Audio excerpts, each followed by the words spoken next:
Hello guys, this is me Ali और इस channel पे मैं वीडियोस बनाता हूँ सेल्फ इम्प्रूवमेंट और रिलेशनशिप एडवाइस के बारे में। और आज की मेरी वीडियो का टॉपिक है 3 exceptions to the no contact rule.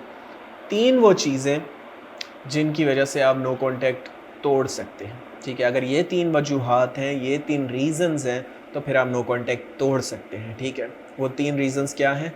इस टॉपिक पे बात करने से पहले मैं कहूँगा प्लीज़ सब्सक्राइब कर दो मेरे चैनल को, ताकि आने वाली हर एक वीडियो आपकी हेल्प कर सके, क्योंकि मैं डेली वीडियोस बनाता हूँ। और अगर आपके कोई क्वेश्चंस हो, आप पूछ सकते हैं इंस्टाग्राम पे, लिंक जो है वो डिस्क्रिप्शन में है, कि वो क्या 3 चीज़ें हैं जिनकी वजह से आप नो कॉन्टैक्ट तोड़ सकते हैं, अदरवाइज़ आपको नहीं तोड़ना चाहिए। ठीक है, सबसे पहले तो नो कॉन्टैक्ट होता क्या है? नो कॉन्टैक्ट उस चीज़ का नाम है जिसमें आप आप उनसे तब तक बात नहीं करते जब तक वो खुद आपसे बात ना करें। ब्रेकअप के बाद अगर उसने कहा कि वो आप ब्रेकअप करना चाहती है या करना चाहता है, और आपका इसके ऊपर स्टांस ये होना चाहिए कि आप कहेंगे ओके, मर्ज़ी तुम्हारी, और आप चुप करके खामोशी से बैठ जाएंगे। आप कोई मैसेज नहीं करेंगे, कोई कॉल नहीं करेंगे, कुछ लाइक नहीं करेंगे, कुछ उनको छुप छुप के स्टॉक नहीं करेंगे। ठीक है, आप बस खामोश होकर बैठ जाएंगे। चाहे वो एक दिन बाद वापस आ जाए, चाहे 2 दिन बाद, चाहे 1 महीने बाद, उन्हीं को वापस आना चाहिए। आपको नहीं जाना उनके पास, इस चीज़ को समझ जाए। ठीक है, सो वो 3 चीज़ें क्या हैं जिसमें आप नो कॉन्टैक्ट तोड़ सकते हैं? सबसे पहली reason, if you cheated on them. अगर आपने उन्हें चीट किया है तो फिर आपको नो कॉन्टैक्ट तोड़ना चाहिए, आपको उनके पास जाना चाहिए, आपको सच्चे दिल से माफ़ी मांगनी चाहिए अगर आप उनसे प्यार करते हैं।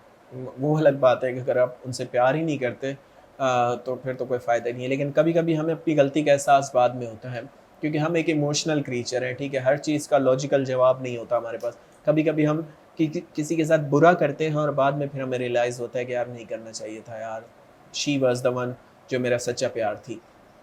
अगर आप किसी से अट्रैक्ट हो गए थे बीच में, लेकिन अब आपको रियलाइज़ हुआ है कि मे बी आपको चीट नहीं करना चाहिए था, तो आप सच्चे दिल से उनसे माफ़ी माँगें और उन्हें बताएँ कि आप ऐसा दोबारा कभी नहीं करेंगे, और उस पे स्टिक भी रहें। लाज़मी नहीं कि झूठ बोलें कि आप ऐसा नहीं करेंगे और फिर वही हरकतें स्टार्ट कर दें।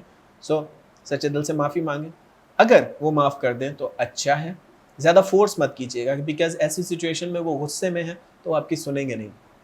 फ़ोर्स मत कीजिएगा, आराम से बात करें। अगर वो कहती है कि नहीं, या कहता है कि नहीं, दोनों जेंडर्स के लिए थोड़ा स्पेस दें और उन्हें उनके हाल पे छोड़ दें। अगर वो कुछ महीनों बाद, कुछ दिनों बाद वो वापस आ जाएँ, ठीक है, नहीं आए तो इट्स ओके, आप भी आगे बढ़ें और फिर दिमाग में डालें कि ऐसी गलती दोबारा नहीं करनी किसी और के साथ। ठीक है, या अगर वो कभी वापस, बताने का मकसद ये है कि अगर आपने चीट किया है तो आप उनसे माफ़ी मांगेंगे और उन्हें उनके हाल पे छोड़ देंगे। नंबर 2 एक्सेप्शन ये है कि आपने अगर उनको फॉर ग्रांटेड लिया हुआ था इन अ रिलेशनशिप, तो फिर आप नो कांटेक्ट तोड़ सकते हैं। ये मैंने बहुत प्रॉब्लम देखी है कि लोग खुद इग्नोर करते हैं, खुद बिज़ी रहते हैं, खुद गलत बिहेवियर करते हैं। मेरे पास इस तरह की कॉल्स आती हैं कि मैं उसे इग्नोर करता था, मैं उससे अच्छे से बात नहीं करता था, और अब मैं सर नो कॉन्टैक्ट पे हूँ। यार ये तो गलत कर रहे हो ना। एक इंसान को हमने पहले ही आदी किया हुआ है इग्नोर करने का, और अब दोबारा जब आप इग्नोर करोगे तो क्या फ़र्क पड़ेगा? उसे लगेगा कि यार ये तो हमेशा से ऐसे ही अकड़ू है, क्या फ़ायदा? और वो तंग आके आपको हमेशा के लिए छोड़ के चले जाएँगे। तो कभी किसी को इतना तंग मत करें कि वो हमेशा के लिए आपको छोड़ के चला जाए। यू नो, एक इंसान की एक लिमिट होती है। अगर आप किसी को फॉर ग्रांटेड लेने लग गए, 10-10 दिन बात नहीं कर रहे, जब खुद की मर्ज़ी आई बात कर ली, पूछ रहे भी नहीं हैं, उनको डांट रहे हैं, टॉक्सिक बिहेवियर कर रहे हैं उनके साथ, उनकी सेक्रीफाइसेस को आप अप्रिशिएट नहीं कर रहे हैं, वो आपके लिए कितनी कुर्बानियाँ दे रहे हैं। क्योंकि रिलेशनशिप में हम बहुत एक दूसरे के लिए कुर्बानियाँ देते हैं, लेकिन हम उस चीज़ को समझते नहीं। लाज़मी नहीं कि हर चीज़ का वो बोर्ड साइन लगा के आपको बताए कि देखो मैंने तुम्हारे लिए ये कुर्बानी दी थी, ये किया था। नहीं, कभी कभी हम खामोश हो जाते हैं। अगर वो ऐसा कर रही थी या कर रहा था इन अ रिलेशनशिप, तो आपको समझना चाहिए इस चीज़ को, और आपको ऐसा नहीं करना चाहिए। अगर आप फॉर ग्रांटेड ले रहे थे उनको रिलेशनशिप में, तो आपको इस चीज़ को समझना है कि ऐसा दोबारा नहीं करना। और आखिरी चीज़, स्पेशली ये है मैरिड कपल्स के लिए, आखिरी एक्सेप्शंस, बिकॉज मुझे शादीशुदा लोगों की भी कॉल्स और मैसेजेस आते हैं। ये आखिरी जो मैं चीज़ बताना चाहूँगा, एक्सेप्शन जो है जिसमें आप नो कॉन्टेक्ट तोड़ सकते हैं, वो ये है कि अगर आप दोनों के किड्स हैं, बच्चे हैं आप दोनों के, तो आपको नो कांटेक्ट तोड़ना चाहिए, कोशिश करनी चाहिए। अगर आपके बच्चे हैं तो आपको कोशिश करनी चाहिए कि आपका ब्रेकअप ना हो, आपकी डिवोर्स ना हो, बिकॉज ज़िंदगी बच्चों की ख़राब हो जाती है, ठीक है। वो पूरी ज़िंदगी आपको ब्लेम करते रहते हैं, वो पूरी ज़िंदगी डिस्टर्ब हो जाते हैं, वो कभी समझ नहीं पाते कि क्या हुआ होगा, मुझे किसकी साइड लेनी चाहिए थी। मोस्टली ऐसा होता है कि वो जिसके साथ रहते हैं उसी को फरिश्ता समझते हैं, और दूसरे, क्योंकि मोस्टली ये बहुत बुरी आदत है हमारे माशरे में कि वाइफ के पास अगर बच्चे चले गए तो पूरी ज़िंदगी वाइफ उस मियाँ की बुराइयाँ करती रहेगी, तो बच्चों के दिमाग में वो फीड करती रहेगी, और उनके दिमाग में ये डल जाएगा कि मेरा बाप तो कोई ईवल था, शायद आपकी माँ का कसूर हो। या अगर बच्चे बाप के पास रहेंगे तो बाप ये सेम चीज़ें करता रहता है और वो माँ को ईवल बना देता है, चाहे वो माँ बेचारी बहुत अच्छी हो। और मोस्टली ऐसा ही होता है कि लोग कुर्बानी दे देते हैं कि अच्छा चलो बच्चे अभी जिसके साथ खुश हैं उसी के साथ रहें। सो इस चीज़ को समझें।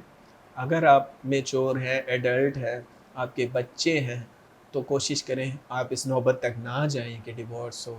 आप कोशिश करें कि उस चीज़ को हल करने की कोशिश करें, अपने बिहेवियर पे गौर करें। लेकिन अगर कोई टॉक्सिक है, मारता है, पीटता है, क्योंकि इस तरह की भी स्टोरीज़ आती है मेरे पास और मुझे बहुत दुख भी होता है, तो फिर आपको बात नहीं करनी चाहिए उनसे, और उनसे कतई ताल्लुक़ करना चाहिए, दूर रहना चाहिए। बिकॉज़ हर चीज़ की माफ़ी हो सकती है, बिहेवियर किसी का बुरा है वो चेंज कर सकता है, लेकिन अगर कोई हाथ से अब्यूज़ कर रहा है, मार रहा है, फिज़िकली अब्यूज़ कर रहा है, तो बहुत बुरी चीज़ है। इट मीन्स वो इसके करैक्टर को शो करती है, इट मीन्स उसका करैक्टर में फ्लॉ है, उसके करैक्टर में झोल है, जैसे उर्दू में कहेंगे। तो इन 3 चीज़ों में आप नो कॉन्टैक्ट तोड़ सकते हैं। अगर आपके बच्चे हैं, कोशिश करें तोड़ें, बात करें, 1-2 बार तो एटलीस्ट ट्राई करें, क्योंकि बच्चों के फ्यूचर का सवाल है। अगर आप फॉर ग्रांटेड लेते थे फिर भी आपको बात करनी चाहिए, और आखिर में अगर आपने चीट किया है तो फिर आपको बात करनी चाहिए। अदरवाइज़ इन तीनों के अलावा कोई और सिचुएशन है तो फिर आप नो कॉन्टैक्ट पे रहें और वो वापस आ जाएँगे। So that's it for today, thanks for watching guys, have a good day.